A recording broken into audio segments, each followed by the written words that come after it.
முதலைகள் இல்லாத நதியில் எனது படகை ஓட்ட நான் விரும்பவில்லை என்ற மகாகவி அல்லாமா இக்பால் அவர்களின் அந்த அழகிய கவிதையை கூறியவளாக பிரதம அதிதி உரைக்காக நாடறிந்த சிறந்த பேச்சாளர், சிந்தனையாளர், கவிஞர் என பன்முக ஆளுமை கொண்டவரும் அம்பாறை பிராந்திய சுகாதார சேவை பணிப்பாளரும் ஆகிய வைத்தியர் கலாநிதி டாக்டர் ILM ரிஃபா சார் அவர்களை அன்போடு அழைக்கின்றோம்.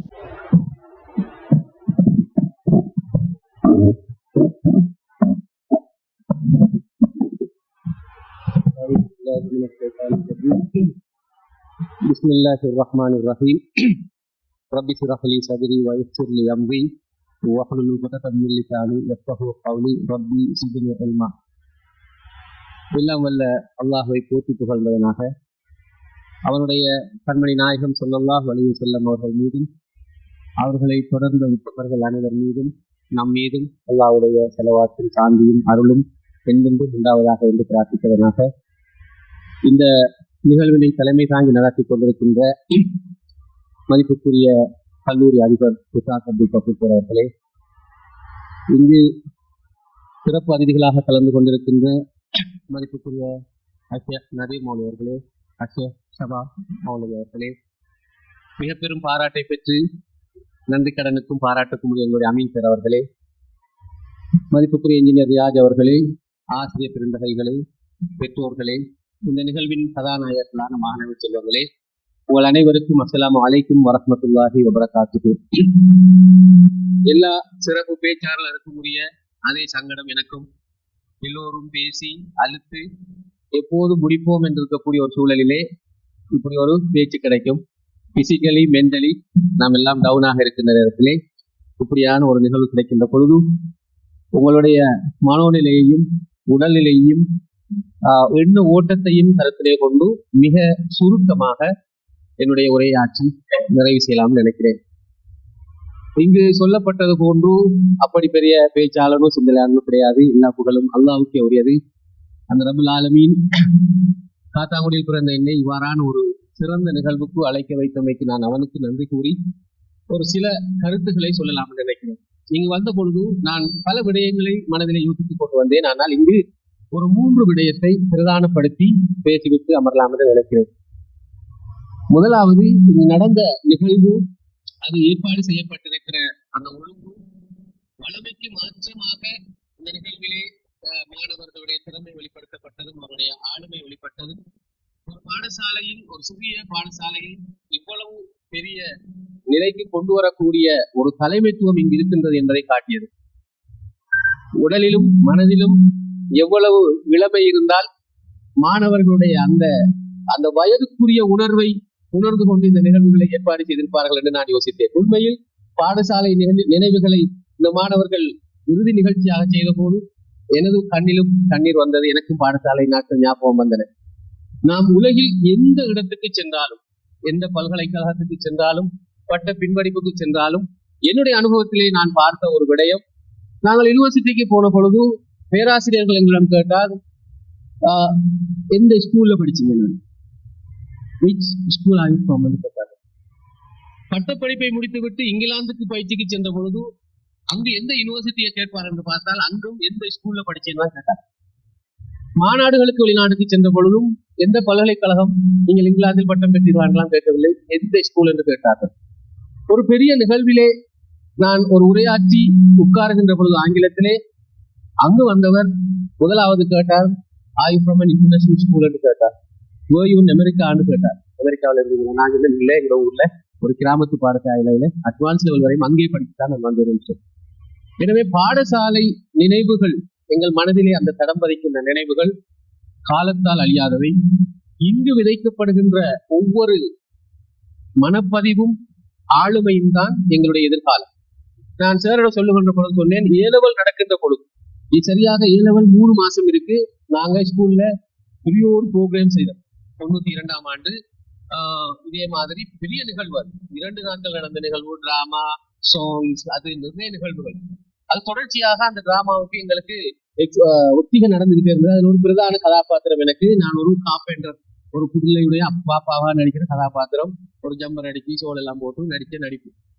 அப்ப நான் பயிற்சியில் இருக்கக்குள்ள என்னோட ரொம்ப விருப்பமான ஒரு ஆசிரியர், அவருக்கு அவருக்கு என்ன அவர் மகளை கல்யாணம் முடிச்ச ஐடியாவும் இருந்த ஆசிரியர், அவருக்கு ஒரு சின்ன மகள் இருந்து அவரு என்ன தோல்ல பிடிச்சி சொன்னார், டெய் உங்க பாப்பா டாக்டர் கனவு கண்டுட்டு இருக்காரு, நீ என்ன இங்க டிராமா நடிச்சுட்டு இருக்கிற, ஒரு 2 மாசம் எக்ஸாம் இருக்கு.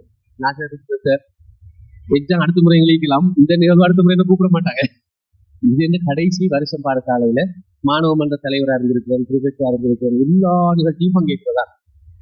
சிலத்தை சொல்ல கூட சொன்னார், அந்த ஆளுமை தான் இப்பொழுதும் இருக்கிறது. பாடசாலை கொடுக்கின்ற அந்த ஆளுமை, பாடசாலை கொடுக்கின்ற அந்த ஸ்ட்ரென்த் நமது மவுத் வரையும் வரும்.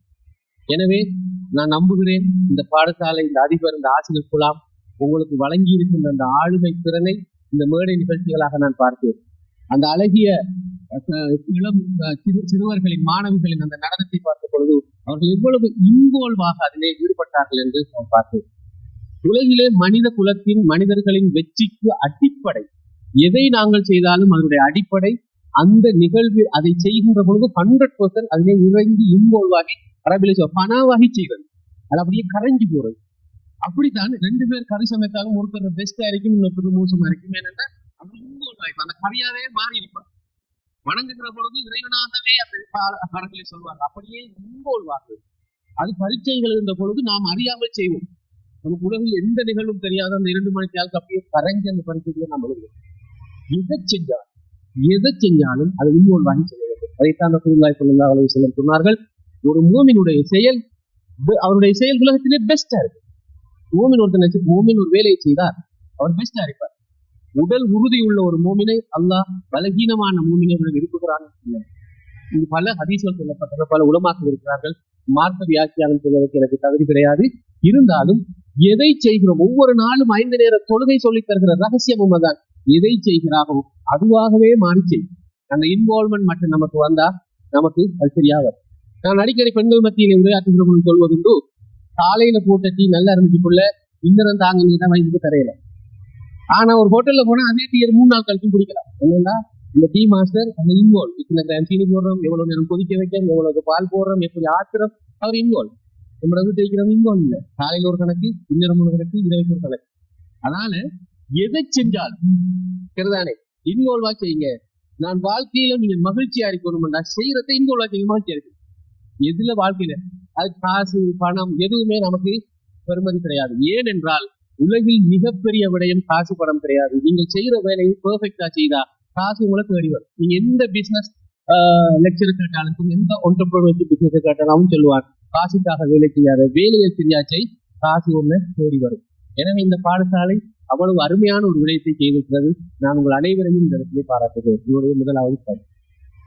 2வது பாயிண்ட், இங்கு ஓதப்பட்ட அந்த சூரத்துல் முல்க், அதிலே அல்லாஹ் தஆலாவை முன் வந்தார், அல்லாவை பாராட்டிவிட்டு அல்லாஹ் ஒரு இடத்திலே 2 விடயத்தை சொன்னான். எனவே நான் முதலும் யோசித்திருக்கிறேன், இந்த இடத்தில் அதை கடுமையாக யோசித்து பார்த்தேன். நமது சமூகத்தை பார்த்து அல்லாஹ் சொல்கிறான், உலக மக்களை பார்த்து சொல்கிறார், நீங்கள் இந்த 7 வானங்களை பாருங்கள், மீண்டும் பாருங்கள், மீட்டியும் பாருங்கள், 3 தரம் பாருங்கள், மீண்டும் பாருங்கள், இன்னும் பாருங்கள். Search, research, research. அப்ப யாருக்குரிய வசனம் அது? ரிசர்ச். நம்முடைய வசனம் நமக்குரிய. நாம் யாருமே அந்த ரிசர்ச்சில் எந்த துளி அளவும் கவனம் கிடையாது சமூகமாக வாழ்க்கை. உண்மையிலேயே முஸ்லிம் சமூகத்தை நான் அடிப்பது, ஏனைய சகோதர சகோதரர்கள் இருக்கிறார்கள், ஆனால் முஸ்லிம் சமூகத்தை பற்றி கேட்கிற பொழுது ஒரு கேள்வியை கேட்பது. 2 பில்லியன் முஸ்லிம்ஸ் இந்த உலகத்தில் இருக்கிறோம், 200 கோடி பேர். இன்று இந்த உலகம் எல்லாம் சேர்ந்து ஒரு முடிவெடுக்கிறது, இந்த முஸ்லிம் சமூகத்தை உலகத்தை விட்டு அப்புறப்படுத்துவது. வானா இவங்க கன்சியூமர் சொசைட்டி, இவங்க கஷ்டம் உலகத்துக்கு, அதோட எண்ணம் இருக்கு உலகத்துல. அப்புறப்படுத்துவோம், அப்புறப்படுத்திட்டு இந்த உலகத்தை நாம நல்லா செய்வோம் என்று முடிவெடுத்தால், அப்படி அப்புறப்படுத்தினால் ஒரு தியரிக்கு வச்சுக்கோங்க, முஸ்லிம்கள் எல்லாத்தையும் நல்லா வழிவகுக்கிறேன் நான் சொல்றேன். முஸ்லிம்கள் அவ்வளவு பேரை நாங்கள் அப்புறப்படுத்தி விட்டால் இந்த உலகத்துக்கு என்ன நட்டம்? எது கிடைக்காத உலகத்துக்கு? தண்ணி கிடைக்காதா, காற்று கிடைக்காதா, விஞ்ஞானம் கிடைக்காதா, வைத்தியசாலை கிடைக்காதா, கல்வி கிடைக்காதா? எது கிடைக்காது சொல்லுங்கள் பார்ப்போம். 200 கோடி முஸ்லிம்களை இந்த பூமியிலிருந்து அகற்றிவிட்டால் எது கிடைக்காது? யோசிக்கிறீங்க, ஒன்று டக்குன்னு சொல்லல் மேல நாங்கள் அம்மூத்தான உலகத்தை இல்லடாப்பா, நாங்கள் வேணும் இந்த உலகத்துக்கு சொல்றதுக்கு நாங்கள் எதையும் சாதித்தவர்களாக இல்லை. எங்களுடைய மூதாதையர்களுடைய வரலாற்றை பற்றி பேசிக் கொண்டிருக்கிறோம். இப்னு சீனா 500 வருடத்துக்கு 600 வருடத்துக்கு முன்னால் உறைந்து போயிருக்கக்கூடிய சமுதாயமாக இருக்கிறோம். அந்த சமுதாயத்தின் அந்த உறைவை, அந்த ஃப்ரீசிங்கை டீஃப்ரீஸ் பண்ணக்கூடிய ஒரு காலகட்டம் இதுவாக இருக்கிறது. ஏனென்றால் இன்றுதான் உலகம் எல்லோருக்கும் திறந்திருக்கிறது. இதற்கு முந்தைய காலத்தில் உலகம் கொஞ்சம் பேருக்கு தான் திறந்திருந்தது, மீடியா கொஞ்சம் பேருக்கு தான் இருந்தது, விஞ்ஞானம் கொஞ்சம் பேருக்கு தான் இருந்தது. ஆனா இன்றைக்கு உலகம் திறந்திருக்கிறது. இங்கே பிறக்கக்கூடிய ஒரு மாணவன் அல்லது இந்தியாவிலே ஒரு காட்டுக்குள்ளே இருக்கக்கூடிய ஒரு மாணவனால் உலகிலே எல்லோரும் திரும்பி பார்க்கக்கூடிய ஒரு சொப்பையான ஒரு அப்பை கிரியேட் பண்ணி பெரும் கோடீஸ்வரனாக பெரும் விஞ்ஞானியாக மாறுவதற்கான வாய்ப்பு இருக்கிறது. அந்த வாய்ப்பை நாங்கள் திறந்து எங்களுடைய மாணவர்களுக்கு கொடுக்க வேண்டும். அது எங்களுடைய கடமை. ஏனென்றால் நாங்கள் மண்ணு கட்டுகிற விடயங்களை தான் நீங்கள் தேடி பாருங்கள். உப்புச்சப்பில்லாத விடயங்கள்.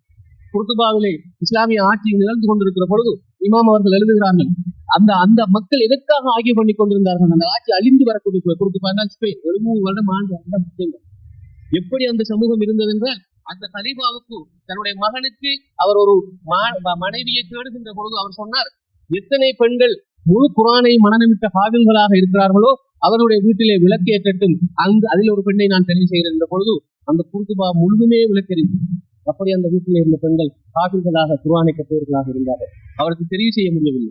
இரண்டாவது அவர் என்ன சொன்னார் என்று சொன்னால், குர்ஆனையும் ஹதீஸையும் கற்றவர்கள், எல்லாவற்றையும் கற்ற உலமாக்கள் உள்ள பெண்கள், திருமணத்துக்கு தகுதியான பெண்கள் இருப்பவர்கள் தங்களுடைய வீட்டிலே விளக்கேற்றட்டும், அதில் ஒரு பெண்ணை தான் என்னுடைய மகனுக்கு நான் மனைவியாக தெரிவு செய்கிறேன். அன்றும் அப்படியே இருந்தது. அதே குர்துபா கொஞ்ச காலத்துக்கு பின்னால் அழிந்து போனதற்கான காரணம் அந்த மக்கள் சண்டை பிடித்த விடயங்கள், அந்த மக்களுடைய பிரையாரிட்டி, அவர்கள் கொடுத்த முக்கியத்துவம் எதை நோக்கி இருந்ததோ அந்த முக்கியத்துவத்தை பொறுத்து அந்த சமூகம் அப்புறப்படுத்தப்பட்டது. எப்படி இருந்தார்கள் என்றால், அந்த காலத்து இமாம்கள் பள்ளி வாயில் மேடையிலே சண்டை பிடித்துக் கொண்டிருந்தார்கள். பெண்ணுக்கு பருவமடைந்த பெண்ணுக்கு முகத்திலே முடிமுளைத்து விட்டால் அது சேவ் பண்ணுவது ஆகும் ஆகாதாங்க விவாதத்திலே போய்விட்டார்கள். விஞ்ஞானத்தை கண்டுபிடித்து, உலகத்தை கண்டுபிடித்து, உலகத்தின் உயரத்தை கண்டுபிடித்து, உலகத்தின் பிரிவையும் பாரத்தையும் சொன்ன அந்த உலமாக்கள் வாழ்ந்த சமூகம் இந்த சேவெடுக்கிற விஷயத்தில் ஆகி கொண்ட சமூகமாக மாறிய பொழுதும் அந்த 700 வருஷ ஆட்சியில் துடை தெரியப்பட்டது. எனவே நமக்கு தெளிவாக தெரிய வேண்டும், அறிவு என்பது, கல்வி ஞானம் என்பது எவ்வளவு ஆழமாக கற்க வேண்டியது, எவ்வளவு பெரிய பிரசன்ஸை கொடுக்க வேண்டும். ஏன் ஆங்கில மொழி இன்றி இவ்வளவு பிரபலம்? ஏன் ஆங்கில மொழி இன்றி ஆங்கிலம் இல்லை என்றால் எதிர்காலம் இல்லை என்ற அளவுக்கு, நோ இங்கிலீஷ் நோ ஃபியூச்சர் என்ற அளவுக்கு ஏன் காலம் மாறியிருந்தால், அறிவு தேடல்கள், அறிவின் பொக்கிஷங்கள் அங்கே புரிந்து சென்றிருக்கின்றன. இப்படித்தான் எங்களுடைய நதீர் சொல்வது போல ஒரு காலத்திலே முஸ்லிம் சமூகம் இருந்தது. அவர்கள் இல்லை என்றால் உலகம் இல்லை. இப்பொழுது நான் கேட்ட கேள்வியை நீங்கள் நிச்சயமாக வீட்டிலே சிந்தித்து பாருங்கள். எங்களை இந்த உலகத்திலிருந்து துடைத்தெறிந்து விட்டால் இந்த உலகத்துக்கு என்ன நடக்கும்?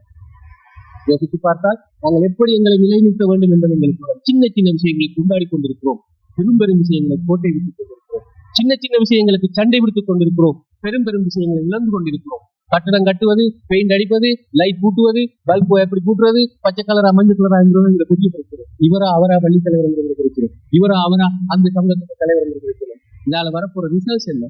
ஆதி ரிசல்ட்ஸ் ஓரியன்டெட்ங்கிறதுதான் மிகப்பெரிய கேள்வி. எனவே சமூகம் மிக ஆழமாக சிந்திக்க வேண்டும். இந்த பூமியில் நான் பிறந்ததற்கு எந்த வேல்யூவை விட்டு செல்கிறேன்? எங்களுடைய மௌலவியர்கள் அழகாக சொன்னார்கள், வயதுகளை பற்றி சொன்னார்கள். நான் அதை இன்னொரு கோணத்திலே பார்ப்பதும், நான் பல இடங்களிலே பேசிய ஒரு விடயம் தான், மனிதர்களுக்கு எப்பொழுது ரெஸ்பான்சிபிலிட்டியும் அக்கௌண்டபிலிட்டியும் வருகிறதோ அப்பொழுது அவர் அடல்ட், முழு மனிதன். ஒரு கொஞ்ச காலத்துக்கு முன்னால் 1945 ஆண்டுக்கு முன்னால் பெண்களுடைய சராசரி வயது 37, அதோடு பெரும்பாலான பெண்கள் இருந்தார். ஆண்களுடைய சராசரி வயது 52. வயோதிபர்கள் இருந்தார்கள் கொஞ்சம் பேர், நிறைய பேர் இறந்துட்டாங்க. இன்ஃபெக்ஷன் அது இது பல நோய்னால இறந்தாங்க. அன்னரை நீங்க பாத்தீங்கன்னு சின்ன சின்ன ஆக்கள் 15 வயசு 12 வயசுல கல்யாணம், 20 வயசுல 10க்குள்ள 28 வயசுல நம்மோட்ட போயிட்டாங்கன்னு சொல்லுவோம். அப்படி அந்த மக்கள் நெருக்கமான ஒரு வாழ்க்கையை வாழ்ந்தார்கள். உலகிலே பெரும் சாதனையாளர்களாக நீங்கள் பார்க்கக்கூடிய, நீங்கள் பாரதியாரா இருக்கட்டும், ஷேக் இப்னு தய்மியாவா இருக்கட்டும், பெரும் இவருடைய இமாம்களாக இருக்கட்டும் அல்லது சஹாபாக்களாக இருக்கட்டும், யாரை பார்த்தாலும் பெரும் சாதனைகளை புரிந்தவர்களாக இருக்கிறார்கள். வயதை பார்த்தா 37 வயதுல மௌத்தாயிட்டார், 38 வயதுல மௌத்தாயிட்டாருன்னு சொல்லுவோம். ஆனா நாங்க 40 வயசுல முடிய நினைச்சிட்டு ஒன்றும் செய்யல. We are not focused, we are not dedicated. ஒரு விஷயத்திலையும் நாங்கள் ஆழமாக ஈடுபடுறதுக்கு தேவையில்லை. எல்லாத்தையும் எல்லாரும் செய்கிற ஒரு அள்ளியறிஞ்சா கம்பெனி தான் அப்படித்தான் சொல்லுவோம். ஆற்றுல புரிகிற மாதிரி அரசாங்க திட்டங்களும் அப்படித்தான், அரசாங்க பிளான்களும் அப்படி அள்ளி எறிஞ்சு விடுறதுதான் அது ஒன்றுக்கும் பிரயோஜனப்படுறதில்லை. போக்கஸ்டாக இருக்கக்கூடியவர்கள் தான் தங்களுடைய கல்வியிலே சாதிப்பார்கள், வாழ்க்கையிலே சாதிப்பார்கள். அவர்களுடைய அடையாளங்களாக அது மாறும் என்ற என்னுடைய 2வது கருத்தை சொல்லுங்கள். 3வது விடயம், என்னுடைய மௌலவியர்கள் பேசியது போல, யாருக்கு ஒரு அக்கௌண்டபிலிட்டி, அதாவது ரெஸ்பான்சிபிலிட்டி வந்து அவர் அடல்ட்டாக தொடங்குறார். அக்கௌண்டபிலிட்டி வந்துட்டுன்னு சொன்னா அவர் உள்மனிதனாகிறார். இஸ்லாத்துல மிக பெரும் கடமை தொழுகை. அது 7 வயசுல வந்து அவர் அக்கௌண்டபிள் ஆகிறார், அவர் ஃபண்டிங்க ரெஸ்பான்சிபிள் ஆகிறார். அவர் தண்ணிங்க 10 வயசுல இருந்தா அவர் அக்கௌண்டபிள் ஆகிறார். அப்ப இஸ்லாம் நம்முடைய வயதை நம்மை அடல்ஹூடாக எப்போது பார்க்கறது, 10 வயசுல ஒரு பிள்ளை மெச்சூர்ட் ஆகுறதுன்னு பாக்குறது. எங்களுடைய பிள்ளைங்களை யோசிச்சு பாருங்க. 25 வயசுக்கு பின்னாலும் உம்மாட முந்தானைக்கு பின்னால நிக்கிற, உம்மா சொன்னா சாப்பிடுறேன், உம்மா செஞ்சா பிடிக்கிற, கல்யாணம் முடிக்கிறது பொண்ணு பார்க்கணும், உம்மா பார்க்கணும், பொண்ணை விட்டுட்டு வர மாதிரியான மாப்பிள்ளைகளை நாங்கள் உருவாக்கி இருக்கிறோம், பெண்களை உருவாக்கி இருக்கிறோம். அந்த ஆளுமை சின்ன வயதிலிருந்தே கொடுக்கப்பட வேண்டும். இங்கு நடந்த மியூசிக் ப்ரோக்ராம் நாங்கள் பார்த்தோம். இங்கு மட்டுமல்ல, இலங்கை முழுக்க, இந்தியா முழுக்க நடக்கிறது மாணவருடைய கலை நிகழ்ச்சி என்றால் ஆட்டு, ஆடல், பாடல். நீங்கள் உங்களுடைய கையில் இருக்கக்கூடிய யூடியூப்ல போனில் அடித்து பாருங்கள், பிரைமரி எஜுகேஷன் இன் சைனா என்று. அந்த பிள்ளைகளுக்கு எதை கற்பிக்கிறாங்க? பண்றது ஒன்ற சொல் பிள்ளைகள். சமைக்கிற எப்படி, பில்டிங் அளக்குற எப்படி, பெயிண்ட் அடிக்கிற எப்படி, எலக்ட்ரிக் வேலை எப்படி செய்யறது, ரோட்ல எப்படி நடக்கிறது, எல்லாம் பிராக்டிகல்.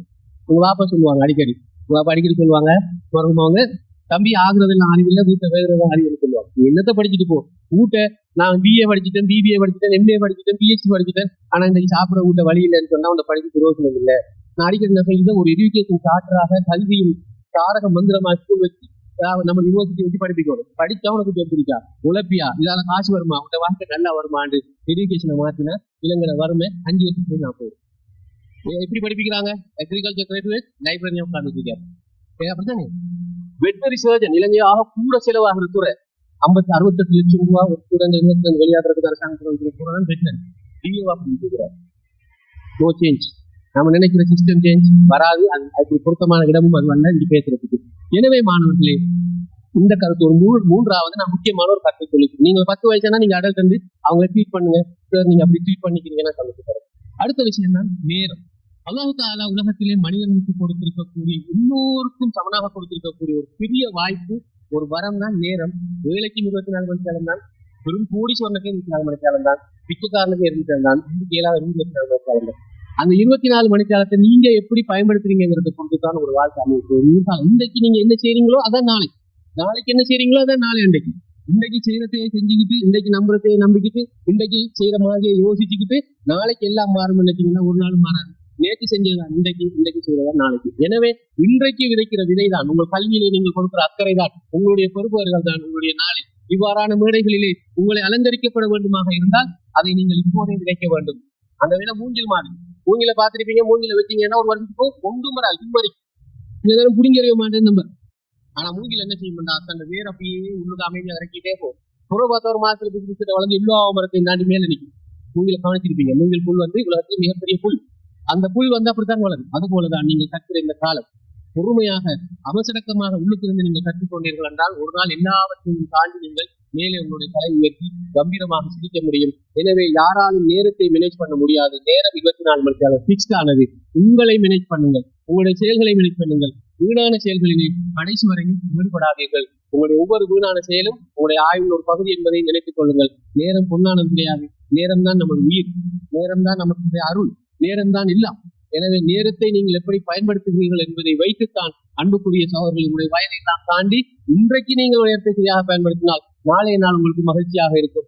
எனவே நேரத்தை சரியாக பயன்படுத்துங்கள். இழக்கக்கூடாத நேரம் இந்த மாணவ பருவத்து நேரம். எனவே ஓயில் பிள்ளைகளாக இருக்கட்டும், சிறியவர்களாக இருக்கட்டும், தாய்மார்களாக இருக்கட்டும், நேரத்தை வீணடித்து விடாதீர்கள். நேரத்தை வீணடித்து விட்டு உங்கள் எல்லாவற்றையும் வீடடித்து நீங்க கடைசியிலே கை செய்யப்படுகின்ற பொழுது எனக்கு அவருடைய விஷயம் இல்லை, இவர் என்ன பார்க்கல, மாமா கொஞ்சம் ஹெல்ப் பண்ணி தான் நான் நல்லா வந்திருப்பேன், பாப்பா கொஞ்சம் கவனம் எடுத்து தான் நல்லா வந்து ஒரு செய்தியும் தெரிய வராது. நமது வாழ்க்கை நமது கையில இருக்கிறது. வறுமை கஷ்டம் என்பது என்னை பொறுத்த அளவிலே படிக்கிற காலத்துல வரக்கூடிய வறுமையின் கஷ்டம் ஒரு வரம், ஒரு அருள் என்று நான் சொல்வேன். ஏனென்றால் பல செல்வந்த மாணவர்கள் வழி வரைக்கும் போகின்ற பொழுது சின்ன சின்ன குக்கிராமங்களிலே சிரமப்பட்டு படிக்கிற மாணவர்கள் தங்களுடைய வறுமையைத்தான் அவர்களுடைய சேலஞ்சாக எடுத்துக்கொண்டு அப்படியே பீரிட்டு வெளியே வருவார்கள். அதுபோல ஒரு வந்தவனில் ஒருவன் தான் நான் எப்பொழுதும் ஃபீல் பண்ணுவது, என்னுடைய பாப்பாக்கும் உமாக்கும் பெரும் செல்வம் இருந்திருந்தால் நான் கற்றுவிட்ட மாட்டேன். அவர்கள் அந்த உருவாக்கிய சூழல் அன்றாட என்று சாப்பிடக்கூடிய அளவுதான் எங்களுடைய வசதி. வறுமை என்றால் பட்டினி வசதி கூடிய நிலைமை அல்ல. நாங்கள் சாதாரண ஒரு நடுத்தரமை இருந்தாலும் சாதிக்க வேண்டிய தேவை இருந்த ஆசை ஊட்டப்பட்ட ஒரு சமூகமாக இருந்தோம். எனவே அந்த ஊட்டலை பெற்றோர்கள் வழங்க வேண்டும். நான் அடிக்கடி சொல்வது, ஒரு மாணவன் டாக்டர் அவருக்கு 6 மணி நேரம் படிச்சா உமா 12 மணி நேரம் நிலப்படணும் என்று சொல்லி, உமா பாப்பா ஒரு தாயில தான் எல்லாம் நினைக்கும். பாப்பா உங்களுக்கு தருவார். ஒரு தாய் சீக்கிரம் சேஞ்ச் அனுப்பி, ஒரு தாயோட கண்ட்ரோல தான் எல்லாமே இருக்குது. தாய் சரியா இருந்தா பிள்ளை சரியா இருக்கும், பிள்ளை சரியா இருந்தா சமுதாயம் சரியா இருக்கும், சமுதாயம் சரியா இருந்தா நாடு சரியா இருக்கும். எனவே எல்லாவற்றின் மூலாதாரம் ஒரு பெண்ணின் கையில் இருக்கிறது. அதிகளவான பெண்கள் இருக்கிறீர்கள், அதிகளவான பெண்கள் கற்கிறார்கள், அதிகளவான அதிகாரத்திலே பெண்கள் இருக்கிறார்கள். அவர்களுடைய ஆளுகையிலேதான் நாடும் வரக்கூடிய ஒரு சூழல் இருக்கிறது. 85% பல்கலைக்கழகத்துக்கு வரக்கூடிய மாணவர்களில் பெண்களாக இருக்கிறார்கள் என்பது அண்மையில் எனக்கு ரவி சகோதரர் ப்ரொஃபசர் கலைக்கின்ற விழிப்புணர் 85% பெண்கள் மாணவர்கள். ஆம்பளையில் எங்கடா போறீங்கன்னு தேட வேண்டியிருக்கிறது. எனவேதான் அன்புக்குரிய மாணவர்களே, பெற்றோர்களே, ஆசிரியர் பெருந்தகைகளே, இவ்வாறான ஒரு அருமையான நிகழ்ச்சியிலே, இவ்வாறான ஒரு இக்கட்டான வேற்றுமை சூழலிலே என்னுடைய உரையை கைமடுத்து எனக்கு ஒரு வாய்ப்பை தந்து என்னை கௌரவித்து இந்த இடத்துக்கு என்னை கூட்டி வருவதற்கு உறுதுணையாக இருந்த எங்கள் நௌஃபா சார், அவர் எப்பொழுதுமே என்னை ஒரு இடத்திலே கொண்டு வைப்பதிலே மிக அக்கறையாக இருப்பார். ஏனென்றால் என்னோட நிகழ்வுக்கு ஒரு 10 வருடங்களுக்கு முன் அழைத்திருந்தார். எல்லோரும் கேட்டிருந்தார்கள், இஸ்லாமிய நூல் வெளியீட்டுக்கு இவர் யாருக்கு சொல்லி அவரை கேட்டிருந்தார்கள். அல்லாஹ்வுடைய உதவியால் அன்று என்னுடைய உரை எல்லோருடைய மனதையும் அவர் கவர்வதாக இருந்ததால் அதன் பிறகு அவர் இல்லாத நன்றி பிறகு என்னுடைய ரிப்போர்ட்டர் வந்திருக்கிறாங்க. எப்பொழுதுமே நான் காலையில எங்கிட்ட மறந்துட்டீங்க என்று உங்களுக்கு மறக்க மாட்டேன் இருக்கிறாங்க. அதுபோல தப்புதீன், அதுபோல எல்லோருக்கும் நான் நன்றி கூறி, இந்த மாணவர்களுக்கு நன்றி கூறி, அல்லாஹ்வுக்கு நன்றி கூறி விடைபெறுகிறேன். வஆகிரு தஅவானா அல்ஹம்துலில்லாஹி ரப்பில் ஆலமீன். அஸ்ஸலாமு அலைக்கும் வரஹ்மத்துல்லாஹி வபரகாத்துஹு.